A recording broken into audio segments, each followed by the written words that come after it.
We are entering the age of phantasmagoria. It is an era in which humanity, due to technology, cannot distinguish between what is real and what is false, and that promotes the manipulation of the human being. A prominent example of manipulation which does not allow us to know what is real and what is unreal can be found in the case of Apollo 11. It also applies to many other topics, such as UFOs, the origin of human beings, current events, etc. Manipulation is at all levels: political, social, and religious. The term phantasmagoria was mentioned by Billy Meier in 1958, when he was 21 years old, in his warnings sent to the governments of Europe. Interestingly, he talks about the internet when it had not yet been invented, or of future events such as the displacement of many people to higher grounds. As scientists have already predicted, that will happen because of rising ocean levels and other future events. Here he mentions phantasmagoria, which will already exist during the crisis. Phantasmagoria is the phenomenon by which we cannot distinguish what is real or unreal.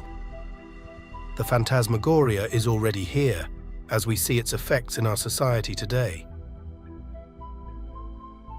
Phantasmagoria is spreading due to current technology, such as the internet and electronic tools. Images are manipulated with Photoshop. Now, with artificial intelligence tools, immediate and very realistic effects are produced. CGI technology is now available to everyone, and it is no longer something complicated that Hollywood studios use. We are concerned that machines are becoming intelligent, but we should be more concerned about intelligent people becoming machines. And we see the symptoms of phantasmagoria in our society today. There is a lot of misinformation at every level. Fake news abounds. Conspiracy theories are a favorite place to manipulate people. Some of them have a solid basis, indicating that there was some hoax. However, as soon as these theories emerge, they are manipulated with disinformation, obscuring the truth. A typical case of such theories that the people have blurred is that of Apollo 11. Other conspiracy theories are absurd and are a social experiment to know what percentage of the world's population can be manipulated. Such is the case of the Flat Earth theory, which shows that between 15 and 20% of humanity can be convinced of something totally absurd. Today's big problem is that many people, mainly the younger generations, base their knowledge on what they see in social networks rather than observing nature.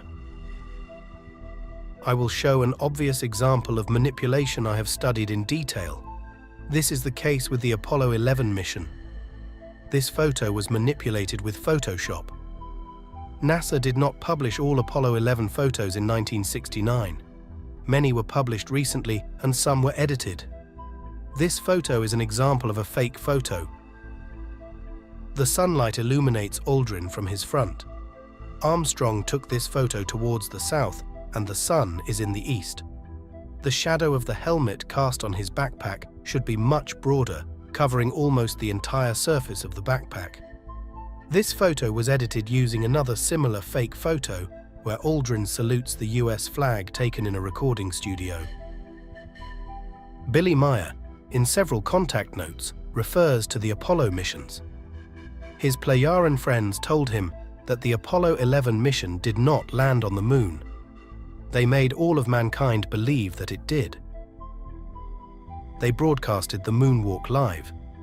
NASA presented photos and brought back samples of moon rocks, but that was false. And it also tells us that the Apollo 13 mission did not have damage that aborted the trip. Apollo 13, in a quick mission, got to the moon and installed all the equipment that Apollo 11 had not installed. There was a lot of risk in landing Apollo 11. At that time, the accuracy of descent was more than 7 kilometers. Then, the spacecraft could get to some place where it was complicated to descend the spaceship, and the lunar module could crash or capsize. For this reason, someone with a lot of influence and decision, perhaps President Richard Nixon, ordered a simulation of the landing. NASA was not yet ready to execute a successful landing on the moon. The hoax was conducted by a small group of less than 40 people.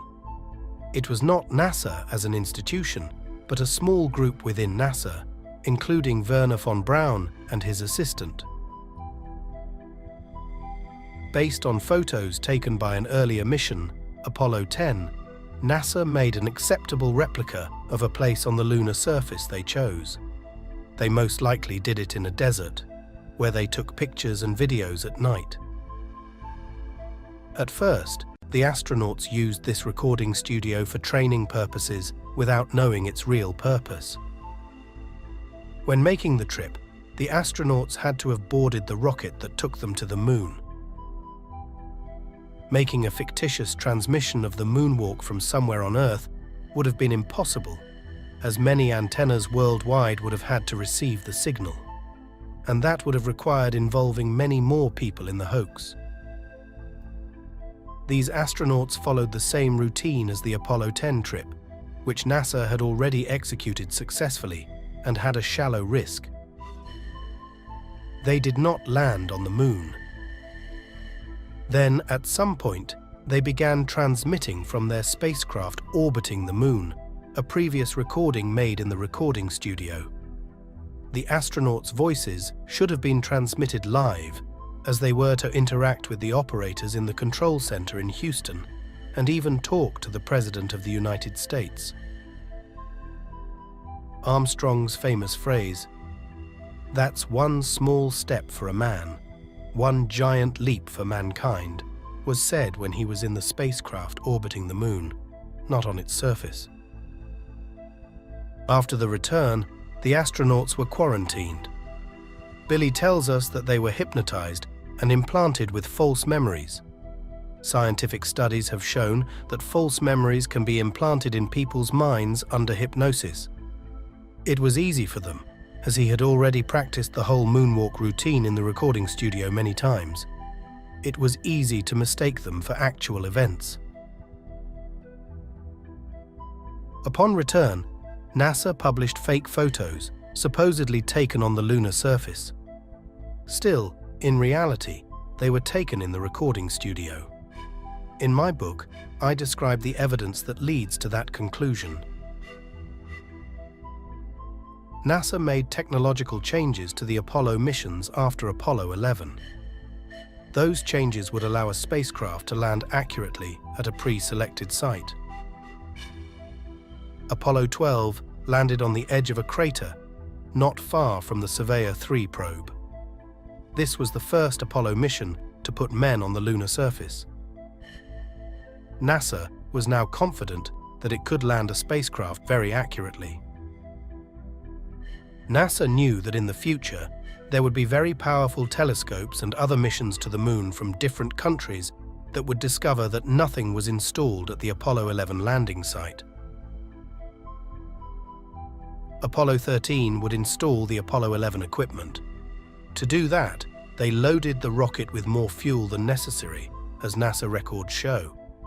That would allow them to get the spacecraft in 2 days or less to the Sea of Tranquility just when the sun had the desired elevation. There was a quiet period of more than 5 hours in the mission, where the astronauts were supposedly sleeping. But they were descending to the moon, where they installed the Apollo 11 equipment in the Sea of Tranquility. On their return, they faked the damage. To do so, they disconnected the spacecraft's transmission system for a few seconds. They emptied one of the spacecraft's oxygen tanks. After recovering communications, they reported that they had heard an explosion, which, in fact, did not occur. The technicians on the ground, the astronauts' wives, and all the people involved in the Apollo 13 mission thought the astronauts were on their way to the moon, but they were on their way back. When they returned to Earth after a few days, they undocked the capsule and made a remote detonation in the service module.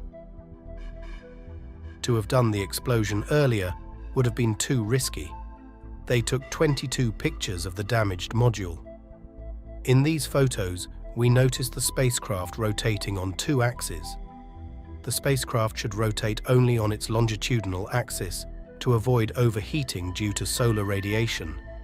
But since the explosion had just happened, the spacecraft was spinning out of control. They returned safely, fulfilling their secret mission. Recent spacecraft from India and NASA, such as the Lunar Reconnaissance Probe, have taken pictures of the Moon, including the landing sites of the Apollo missions. Logically, we can see the Apollo 11 landing site. We can see the base of the lunar module and the equipment that Apollo 13 installed. It is interesting to compare these photos with the official Apollo 11 photos to realize the differences in the craters. The double crater, which should be double, looks single in the Apollo 11 photos. Here, there should be two small craters that do not exist in the Apollo 11 photos. It is unnatural to find square craters on the Moon like this one. At least I haven't seen any yet.